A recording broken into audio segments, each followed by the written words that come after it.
Meningitis is inflammation of the meninges, the membranes that enclose the brain and spinal cord.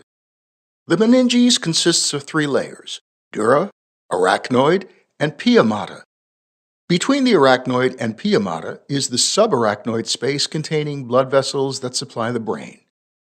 Meningitis typically affects the arachnoid, subarachnoid space, and pia mater.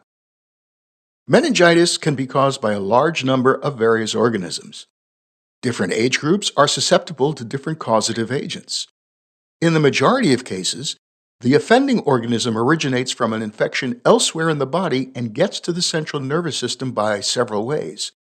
It may invade the bloodstream, then disrupt the blood-brain barrier to gain access to the brain, or it may spread directly by way of the nose, throat, or ear following a respiratory or ear infection.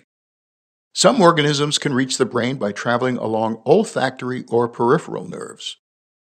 Early symptoms may include high fever, intense headaches, and stiff neck.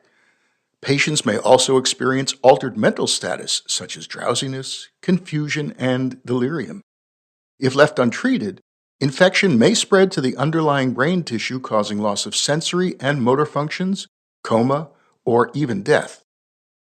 Depending on the causative agent and patient's age, death may occur as soon as within hours. Survivors may be left with lifelong disability due to brain damage. Bacterial meningitis is most serious, with Streptococcus pneumoniae causing the highest mortality and morbidity. It's a medical emergency requiring immediate diagnosis and treatment. A hallmark of bacterial meningitis is the presence of white blood cells and bacteria in the cerebrospinal fluid, the CSF.